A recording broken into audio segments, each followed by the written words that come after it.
हम देखते हैं कि आजकल के जो स्टूडेंट्स हैं उन पर पढ़ाई का काफ़ी ज़्यादा दबाव होता है और इसी दबाव के चलते वो किसी चीज़ को याद नहीं कर पाते। और स्टूडेंट्स के एग्ज़ाम जब नज़दीक आते हैं तो स्टूडेंट्स इस दबाव के चलते बुक्स को जल्दी याद करने के चक्कर में चीज़ों को रटना शुरू कर देते हैं। और इससे होता यह है कि जब एग्ज़ाम आते हैं तो वो इन रटी हुई चीज़ों को भूल जाते हैं और इसका नतीजा ये होता है कि वो एग्ज़ाम में फ़ेल हो जाते हैं। आज की इस वीडियो में मैं आपको किसी भी टॉपिक को जल्दी और कभी ना भूलने वाली टेक्निक्स के बारे में बताऊंगा, जिससे अगर आप अप्लाई करते हैं तो आप अपने एग्ज़ाम में अच्छे नंबर ला सकते हैं। तो आपने इस वीडियो को एकदम आखिर तक देखना है, क्योंकि इस वीडियो में जो टेक्निक्स मैंने आपको बताई हैं वो आपको कोई और नहीं बताएगा। अक्सर हम जल्दी याद करने के चक्कर में चीज़ों को रटना शुरू कर देते हैं, लेकिन ये किसी भी चीज़ को याद करने का सबसे बेकार तरीका है। अगर हम किसी भी चीज़ को जल्दी याद करते हैं तो उतनी ही जल्दी हम उन चीज़ों को भूल भी जाते हैं। वैसे तो बहुत सारे तरीके हैं चीज़ों को याद करने के, लेकिन इस वीडियो में जिन तरीकों के बारे में आप जानोगे वो बहुत आसान और कामयाब तरीके हैं। नंबर 1, सबसे पहले तो आप इस बात को अपने जहन से बिल्कुल ही निकाल दें कि आपने किसी भी टॉपिक को रट के याद करना है। अगर आपने ये सोचा कि मैं इस टॉपिक को रट कर बड़ी आसानी से याद कर लूँगा तो कभी भी आप उस टॉपिक पर फोकस नहीं कर पाएंगे, जिसका नतीजा ये होगा कि आप थोड़े ही घंटों में उस टॉपिक को भूल जाएंगे। इसलिए रटने का तरीका सबसे बदतर तरीका है।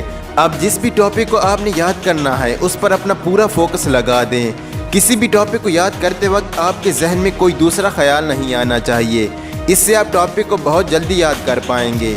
नंबर 2, अगर आपने पढ़ना है तो पढ़ने से पहले आप एक काम ज़रूर कर लें, और वो ये कि जो भी आपके घरेलू या पर्सनल काम है उसे पढ़ने से पहले मुकम्मल कर लें। इससे होता यह है कि पहले भी पढ़ने के लिए बड़ी मुश्किल से हम लोग बैठते हैं, तो अगर आपको पढ़ाई के दरमियान कोई काम याद आ गया तो आपको उस काम के लिए उठकर जाना पड़ेगा, जिससे आपकी पढ़ाई में खलल पैदा होगा। और दूसरा ये भी कि जब आप पढ़ेंगे तो वो काम आपके दिमाग में घूमते रहेंगे, जिससे आप अपनी पढ़ाई पर पूरा फोकस नहीं कर पाएंगे। तो आप जब भी पढ़ने के लिए बैठें तो अपने सारे काम निपटा कर बैठें, इससे आप अपनी पढ़ाई पर पूरा फोकस कर पाएंगे।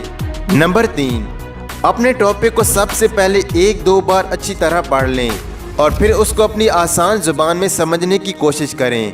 अगर आप ऐसा करते हैं तो एक तो वो टॉपिक आपको अच्छी तरह से याद रहेगा और आप उसे कभी भी नहीं भूलोगे, और दूसरा ये कि आप उस टॉपिक को किसी दूसरे इंसान को भी समझा सकते हो और आप उसको कहीं भी आसानी से लिख भी सकते हो। नंबर 4, जिस भी टॉपिक को आप याद करते हैं तो उस टॉपिक को बिना देखे कम से कम आपने 2 बार अपनी नोटबुक पे लिखना है। जब तक आप उसको अच्छी तरह से समझ और लिख नहीं लेते उस वक्त तक आपने उसको समझना है और लिखते रहना है। अगर आप टॉपिक को अच्छी तरह लिखने में कामयाब हो गए तो फिर वो टॉपिक आपको कभी भी नहीं भूलेगा। और नंबर 5 पे आता है रिवीजन। सबसे अहम और ज़रूरी पॉइंट है रिवीजन। बाज़ औक़ात हम देखते हैं कि हम किसी भी टॉपिक को अच्छी तरह से याद कर लेते हैं और हम उस टॉपिक को अच्छी तरह से लिख भी लेते हैं और फिर हम उस टॉपिक को रिवीजन नहीं करते, जिससे हम उस टॉपिक को बहुत जल्द भूल जाते हैं। आप जब भी किसी टॉपिक को याद करें तो इसके बाद उस टॉपिक की एक बार रिवीजन ज़रूर कर लें और हर हफ्ते बाद उस टॉपिक को एक नज़र देखते रहें, ताकि वो टॉपिक आपको कभी ना भूले और लंबे अरसे तक याद रहे। मैं उम्मीद करता हूँ कि आपको ये वीडियो पसंद आई होगी। अगर पसंद आई है तो वीडियो को लाइक कर दें और चैनल को सब्सक्राइब करके साथ बेल को भी दबा लें, ताकि हर नई आने वाली वीडियो सबसे पहले आपको मिले। और ये रही मेरी आखिरी 2 वीडियो। अगर आपने इनको नहीं देखा तो ज़रूर से देखें। वीडियो को देखने का बहुत शुक्रिया। खुदा हाफिज़।